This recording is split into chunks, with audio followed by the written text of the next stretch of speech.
Yes, Pramod Tiwari. Deputy chairman साहब, महामहिम राष्ट्रपति जी के अभिभाषण पर मैंने कई बार पढ़ा इसको। Pramod Tiwari. Yes. बोलो। जी शुरू कर दिया। हाँ। महामहिम राष्ट्रपति जी के अभिभाषण को मैंने कई बार पढ़ा, बार बार पढ़ा, लेकिन मुझे उसमें कुछ नजर नहीं आया। उसमें मुझे एक हताश, निराश और एक ऐसी सरकार का वक्तव्य नजर आया जो अंधेरे में इधर उधर भटक रही, जिसे कहीं रास्ता नहीं मिल रहा है। और इसीलिए मैं महामहिम राष्ट्रपति जी के प्रति तो आदर व्यक्त करता हूं, लेकिन इनके जो अभिभाषण सरकार का है उसको समर्थन नहीं दे सकता। एक बात बहुत साफ दिख रही है, जो मौजूदा हालात हैं, एक चीज दीवार पर लिखी इबारत इस सरकार ने देख ली है कि चूंकि इन्होंने वादा किया था हर परिवार को 15 लाख रुपए देंगे, दिया कुछ नहीं, जो था वो भी ले लिया। 2 करोड़ नौजवानों को हर साल रोजगार देने का वादा था, रोजगार दिया तो किसी को नहीं, जिनके पास था उनका भी छीन लिया। किसान से कहा था हम 50% बोनस देंगे, 50% बोनस तो छोड़ दीजिए, जो एमएसपी है, जो खरीद का रेट था, वो भी इन्होंने कम कर दिया। आज आम किसान बाजार में बिचौलिए के पास अपना अनाज बेचने के लिए मजबूर है। महंगाई, इन्होंने कहा था कि प्रधानमंत्री जी अहमदाबाद से दिल्ली पहुंचेंगे और महंगाई जमीन में चली जाएगी। 200 रुपए की दाल खा ली लोगों ने। मैं सिर्फ इतना कहना चाहता हूं, भाजपा वालों को 200 की बिके कि 400 की बिके, बात कुछ फर्क नहीं पड़ता, क्योंकि एक हाथ से देना है, दूसरे हाथ से लेना है, क्योंकि महंगाई यही बढ़ाते हैं।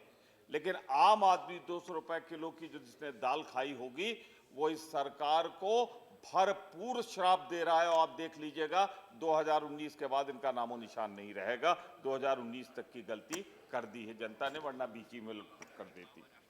मैं आपसे सिर्फ इतना कहना चाहता हूं, एक बड़ा बाहें चढ़ाकर 56 इंच का सीना फुलाकर कहा जाता था कि आदरणीय प्रधानमंत्री जी दिल्ली पहुंच जाएंगे और सीमाओं पे शांति छा जाएगी। पठानकोट क्या आपके घर में हुआ कि मेरे घर में हुआ? मैं सिर्फ इतना ही कहना चाहता हूं आपसे कि इनके आने के बाद जो कुछ भी हो, हालात ये हो गए हैं कि हमारे सीमाओं पर आतंकवादी गतिविधियां बढ़ी हैं, सीमाओं पर अतिक्रमण बढ़ा है। और मैं इतना कहना चाहता हूं, सब चीजों के लिए इन्हें माफ किया जा सकता है, लेकिन इनकी सरकार को जो सदियों पुराना हिंदुस्तान का ताना बाना था, जो हमारा कौमी एकता थी, जो ये तोड़ रहे हैं, ये देश तोड़ने का काम कर रहे हैं। और सच पूछिए तो देश तोड़ना किसी देशद्रोह से कम नहीं होता है। इसलिए मैं सिर्फ इतना कहना चाहता हूं, ये जितना पाप करना चाहें करें, लेकिन इस देश का ताना बाना न तोड़ें, ये मेरा आग्रह है इस सरकार से। एक छोटी सी बात कहना चाहता हूं, अभी मैं बाहर गया था तो वहां पता लगा कोई कन्हैया जेल में बंद थे, जमानत हो गई। कहां उतर आई है ये सरकार, कहां उतर आई है? ऑडियो बदले गए, वीडियो बदले गए, उसके बाद भी अदालत ने ऐसी फटकार लगाई इन पर कि आप देशद्रोह की परिभाषा भी जानते हो। अदालत शायद नहीं जानती थी कि देश प्रेम से जिनको मतलब नहीं होता वो देशद्रोह भी नहीं जाना करते। देश के लिए इन्होंने चूंकि कुछ किया नहीं, पर वह जब कन्हैया की जमानत मिली, अभी इधर से आ रहा था, तो मुझे एक ही चीज याद आई। एक कन्हैया और जेल में बंद था, कंस मामा के यहाँ। तो कंस मामा नमस्कार। मैं सिर्फ इतना ही कह सकता हूं कि आज का कन्हैया जहां बंद था वो भी किसी कंस मामा के जेल में रहा होगा, और जो अभी खड़ा हो जाएगा मैं मान लूंगा वही कंस मामा, वरना बैठे रहना चुपचाप। मैं सिर्फ एक चीज कहना चाहता हूं आपसे, ये पूरी तरह तानाशाही का प्रवृत्ति, कुछ कुछ सूरत मिलती है। मैं सिर्फ इतना कहना चाहता हूं आपसे बहुत ही विनम्रता पूर्वक, आज प्रधानमंत्री जी को सुन रहा था, बोनोमी, प्रधानमंत्री जी को सुन रहा था जी। there is a bonomi, see, there is a bonomi there. There, no, that That's okay. This we can manage. Okay, please. They're discussing Mohammed Please Rafi. continue. Eh? They're discussing Mohammed Rafi. Please continue. Please continue. ठीक है sir. आज प्रधानमंत्री जी को सुन रहा था, मैं चाहता हूं पूरा सदन भी सुने। कितनी दयनीय स्थिति है हमारी सरकार की। बाप दादाओं से परिचय होता है और आज आपका बाप दादा कौन था, किसको कोट कर रहे थे? पंडित जवाहरलाल नेहरू को, इंदिरा गांधी को, राजीव गांधी के पास। आपके पास कोई नेता नहीं जिसका नाम लेकर आप अपनी बात पूरी कर सकें। इसलिए कि जब देश की जंग आज़ादी थी तो उस समय, मैं आपका नाम नहीं ले रहा हूं, लेकिन बहुत से लोग थे जो कायरों और बुज़दिलों की तरह अंग्रेजों के सामने घुटने टेके खड़े थे। पता लगा लीजिएगा, अगर कोई था आपका जो लड़ने वाला तो कभी कभी उसका भी नाम ले लिया कीजिए, और ना मिले तो फिर काम चलाइए उधार से, जैसे आज चलाया। मैं आपसे इतना जरूर कहना चाहता हूं, आज कोई ये बड़ी बात नहीं है, आपके पास पूर्वज नहीं है, आपकी ना सकूनत है और ना कल्लाद जी समझ रहे होंगे, ना कोई ऐसा है आपके खानदान परिवार में जिसका नाम गर्व से लेके आप कह सकें। और उसके बाद भी शौक आपको है कि कौन देशद्रोही है, इसका प्रमाण पत्र आप देना चाहते हैं। माना रहे उन्हीं के बीच में आप हैं, जानते होंगे वो कैसे हैं, लेकिन इंदिरा गांधी के वंशज और राजीव गांधी के मानने वालों को कभी देशद्रोह का सर्टिफिकेट मत देना, वरना अगर हमने कहीं आपका पुराना इतिहास कि किसने किस अदालत में माफी मांगी थी बता देंगे तो शर्म से सर झुक जाएगा आपका, क्योंकि कुल मिला के पूंजी आपकी वही है। मैं आपसे ये कहना चाहता हूं और बहुत ही विनम्रता के साथ कहना चाहता हूं, एक बात करिएगा, हम इधर बैठे हैं, जब कभी इंदिरा गांधी जी की शहादत का जिक्र आता है, आतंकवाद से लड़ने की बात आती, तो हम बड़े गर्व से कहते हैं कि इंदिरा गांधी ने अपनी शहादत दी, लेकिन आतंक के सामने घुटने नहीं टेके। राजीव गांधी के शरीर के टुकड़े हुए, लेकिन हमने देश के टुकड़े नहीं होने दिए। लेकिन जरा याद कर लेना, जरा सा थोड़े दिनों की सरकार बनी और आतंकवादियों ने जब धमकी दी तो कंधार तक रुपए पैसे लेकर विदा कराने कौन गया था, जरा बता दीजिएगा मुझे। मैं आपको याद दिलाना चाहता हूं, ना आपका इतिहास जंग आजादी का है, ना आपका इतिहास आतंकवाद से लड़ने का इतिहास है। मुझे एक बात की तकलीफ हुई, जो बात अभी मेरे किसी साथी ने कही थी, उससे मैं जोड़ना चाहता हूं अपने आप को। पाकिस्तान गए थे, चले थे काबुल से, आना था नई दिल्ली, बीच में चले गए। हो सकता है ऊपर खुशबू आई हो, कुछ नीचे अच्छी बिरयानी वगैरह बन रही हो, उतर गए, ठीक किया। लेकिन एक बात मैं आपसे कहना चाहता हूं, आप गए वहां, गले मिले, वहां तक तो ठीक था, लेकिन आपने वहां के राष्ट्रपति जी के मां के पैर छुए, प्रधानमंत्री जी की मां के पैर छुए। अब उन्हीं के छुए होंगे, मेरे ख्याल से प्रधानमंत्री जी के तो नहीं छुए होंगे, कि मां ही के छुए होंगे। लेकिन जिस वक्त आपने छुआ था, कि आपको इतिहास नहीं याद था कि कारगिल जब हुआ था तो यही प्रधानमंत्री थे। अरे उनकी मां के पैर छूने की जगह आप उन 250 शहीदों के मां के पैर छूते तो शायद आपका पाप कुछ कम हो जाता, जिन्होंने कारगिल को आजाद कराने के लिए अपना बलिदान दिया था। और आपने पैर छुए तो किसके पैर छुए? जिसने माओ की गोद उजाड़ी। मैं आपसे कहना चाहता हूं, आप करिए, विनम्रता दिखाइए, लेकिन कम से कम उन माओं का जिनका सब कुछ लुट गया, उनको अपमानित मत करिए। मैं आपसे कहना चाहता हूं, गए वहां, साड़ी वाड़ी तो दी, बताया, लेकिन क्या वहां से रिटर्न गिफ्ट में पठानकोट लेके आया? इधर आप पहुंचे और उधर पठानकोट हुआ, क्या है? कोई समझौता है आप दोनों के बीच में कि जिससे आपकी असफलताओं से लोगों का ध्यान हटता रहे, इसीलिए कहीं ना कहीं कुछ होता रहे? मैं कोई आरोप नहीं लगाता, लेकिन सवाल तो है। आज नेता सदन नहीं है, उनसे एक उनका आज मैंने पढ़ा कि कुछ लोग युवा अवस्था से प्रौढ़ावस्था की जा रहे हैं, लेकिन कब सीखेंगे? आज है उनका। मैं पूछना चाहता हूं, यह भी एक ट्वीट मेरी तरफ से गया है, पढ़ लेना, कि जो लोग प्रौढ़ावस्था से थोड़ा आगे बढ़ गए हैं, एक बड़ी खतरनाक स्टेज होती, कहीं सठिया तो नहीं गए हैं वो लोग, जरा उनसे पूछ लीजिएगा। युवावस्था से प्रौढ़ावस्था में जो लोग गए हैं उन्होंने आपकी नाक में दम कर रखा है। आज आपको चैन की नींद नहीं आती। हमें अपने नेता पे नाज। पर एक बात जरूर कहेंगे, आपसे कहना चाहेंगे कि आपने जहां शहीदों का अपमान किया है वहीं आप कहा करते थे अच्छे दिन आएंगे। बहुत अच्छे दिन आ गए। दूर की बात तो आप छोड़िए, आप सुशासन की बात करते थे। लोग कहते हैं हरियाणा का मुख्यमंत्री प्रधानमंत्री जी की खास पसंद है। बगल में 35,000 करोड़ की संपत्ति जली है, लूटी गई है, और आपकी सरकार चूड़ियां पहनकर वहां पर घुटने टेक कर बैठी रही। हाँ, वो ठीक कह रहे, वो बिल्कुल ठीक है। सैनी जी का वापस ले लिया क्या आपने? वो जो उनसे मांगा था एक्सप्लेनेशन, सैनी जी का वापस ले लिया क्या? एक्सप्लेनेशन जो मांगा था आ गया जवाब? मैं नाम नहीं ले रहा था भूपेंद्र भाई नाम स्टिंग में तो आप मास्टर हैं। कन्हैया का भी स्टिंग किया तो बड़ी डांट पड़ी है आप पे। उसका भी स्टिंग आपने किया था, उसका भी समर्थक प्रोफेसर वीरेंद्र सिंह का स्टिंग आया है, सरकार कार्रवाई कर रही है। एक मिनट विप्लव जी वो छोड़िए। मैं आपसे यही पूछना चाहता हूं, आपने सैनी जी जो आपके सांसद हैं उनको नोटिस क्यों जारी की? आप एक बात देखिए, और पुलिस उसकी इंक्वायरी कर रही है, और हरियाणा के पूर्व मुख्यमंत्री के राजनीतिक एडवाइजर का जो स्टिंग आया है वो कांग्रेस के लिए शर्मनाक है। देखिए अभी आया है, साबित नहीं हुआ, लेकिन आपके बात, चलो ये तो मान लिया आया है। आपको इस बात के लिए धन्यवाद कि आपने माना। आपका मैं आपका आभार व्यक्त करता हूं कि आपने माना कि आप उसमें इन्वॉल्व थे। अच्छा चलिए भूपेंद्र जी ने कहा 35,000 करोड़ की संपत्ति जल गई, आप रोक नहीं पाए। पर एक चीज आपसे कहना चाहता हूं, 20 से ज्यादा लोग मारे गए, उनको आप बचा नहीं पाए, लेकिन कम से कम इस पे तो शर्म करो।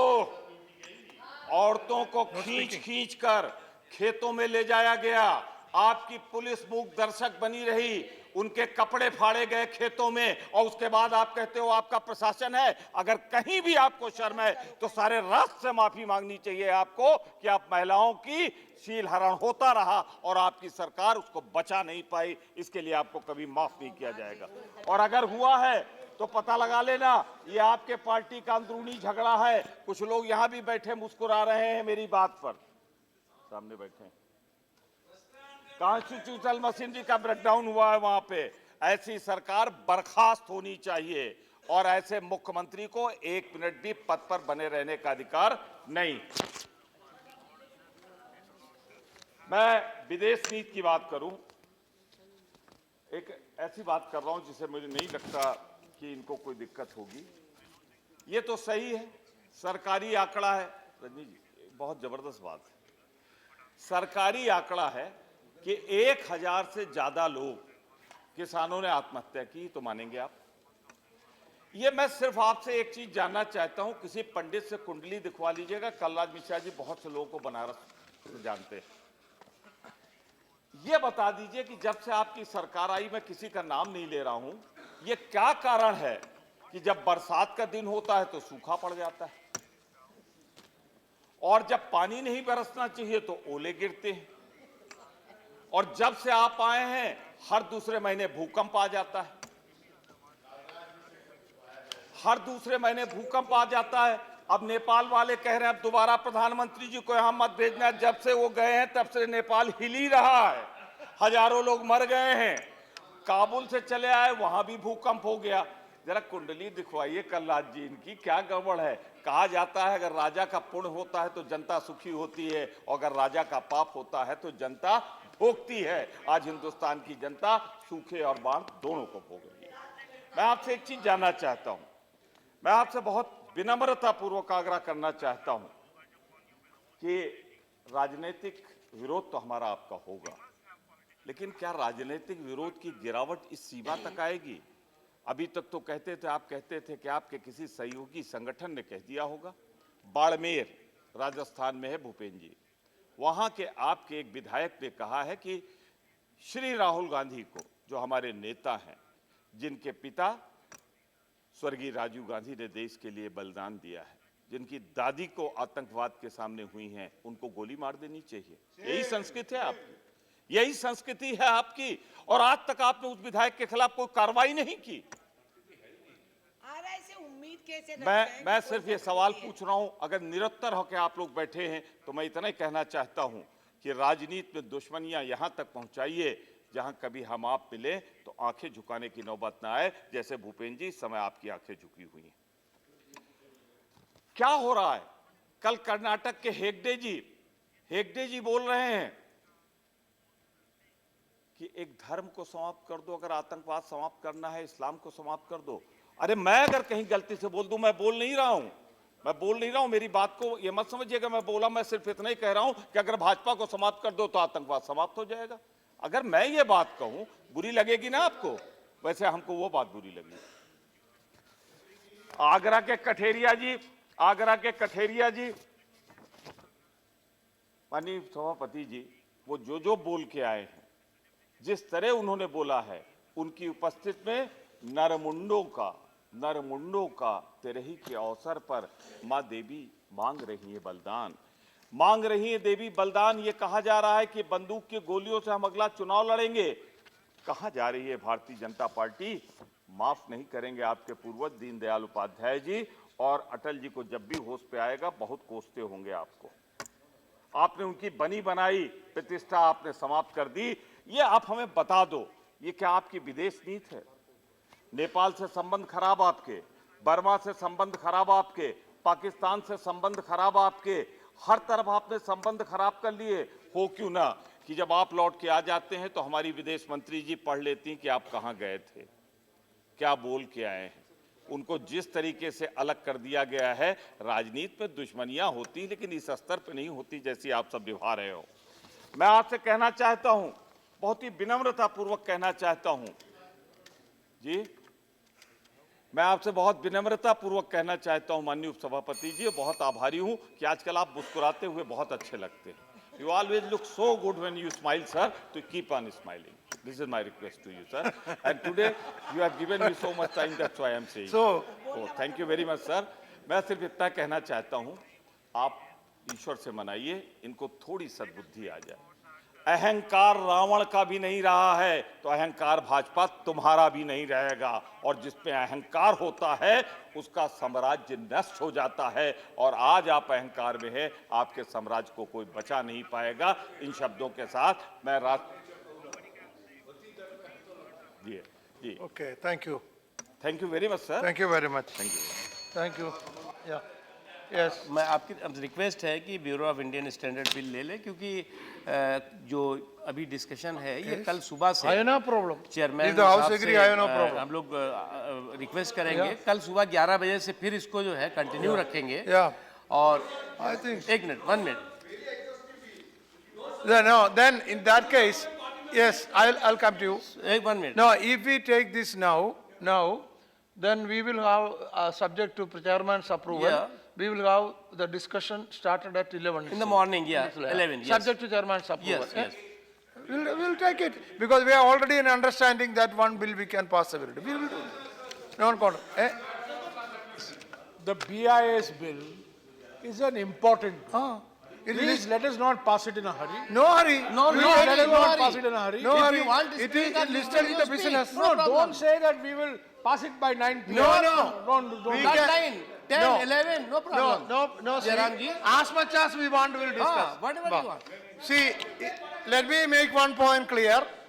It is already listed in the business. अभी हो And रही है। sir, please. No, it is already listed in the business. Therefore, it is not in a hurry. We are only taking up the business listed, already in the list of business. And 2 hours, so we will discuss 2 hours, no problem. No, that is the house. That is what we have to extend. We have to extend. We can extend. चलने दो. Are we going to sit here till this bill is passed? Yes, that is. Is that if the if the understanding? house agree, we have to do that. No, we are not agreeing. We are not agreeing, sir. We are not agreeing. अरे today, now We are not agreeing, sir. Sir, you cannot, sir, Jairam please. ji. This is not a way Jairam ji, of. what is the problem? अरे भाई bill का नाम आते ही क्यों आप ऐसे No, सोचते no, हैं? no.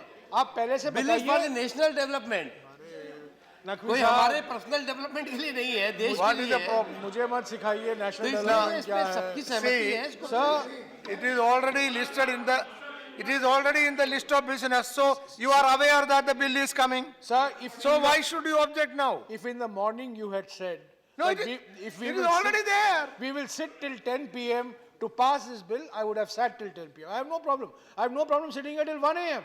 I have no problem. Then- But this, see, this pulling bills out of the pocket. No, and it is saying in at the 8 list of o'clock. business. Sir, This I'm is not- the business list. No, but List you're of the bringing it now. This is the today's Just today's a list of the question, sir. business. Yeah, please. Just a question. Yeah, And please. already With the Business general Advisory understanding, Committee. we Now, will please. continue up to 8 o'clock. Eh? House will continue up to 8 o'clock. That is the general understanding. Yeah. Is it? Yeah. Was there any change in that position? No, that we have to extend the house if you want to pass a Ah, bill. Was there any change in that position? No, that is. So first ascertain that and then go in No. for bill and any other. No, directive. Tapanji, if we take up the bill, at 8 we will have to extend the house till the bill is passed. That is our, within our right. No, you can say we don't extend also. Now, even if we take up the bill now, at 8 p.m. I will put the question whether house is extended or not. For you to decide. But it is not a controversial bill. 8, whether you will take up the bill, just to make mention of it. What are you saying? I didn't hear you. No, at 8 o'clock we'll decide whether to extend or not. No, but if we take up this bill, we'll have to sit beyond. This is Eh? Paswan ji, लोग शुरू आपको करते हैं मालूम है ये exhaustive bill है, इतना छोटा बिल नहीं है ये। हाँ, कोई बात नहीं, बड़ा है, बहुत बड़ा है, प्योर पूरा मशीनरी, बहुत बड़ा है। पूरा मशीनरी एस्टेब्लिश कर रहे हैं। I know, Mr. Nayak, bill is very big. So it's all आप मजाक मत right. We कीजिए start and then see. इस बिल का। Whether you want to sit till you pass the bill or not, you decide now. What is the point starting and at 8 o'clock deciding? No, 8 o'clock you can extend if you want. I will take the sense of the house, majority. I will go by majority then.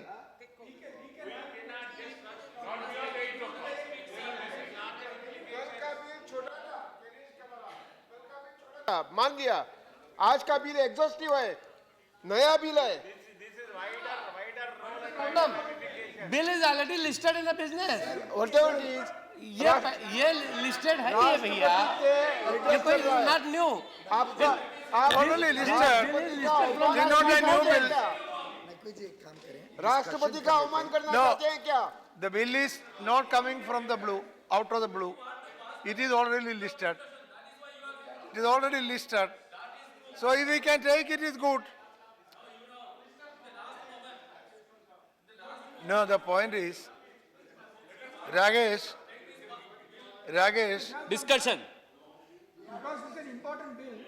It should be yeah, discussed. it is listed in the business. It is important bill. That is true, sir. Now it is almost 8 o'clock. Now it Yes. Now please, Sugandha Roy. I think the government should appreciate that 8 o'clock when you take the sense of the house, sir, none of us are in compliance to sit and work beyond that. We have other commitments also. So it is, you're perfectly in your right, sir, till 8 o'clock to conduct the house, and at 8, please take a sense Yes, of the house. what is your We view? are not going to have compliance of What conducting the is house. your I view? have a suggestion. Please. Yes, Sugandha Roy. I have a suggestion Please. in between. Yeah. Since the bill is listed and the honorable minister is also present, let him introduce the bill. Discussion may be held afterwards, not today. So at 8, I will take the sense of the house and then this. Okay.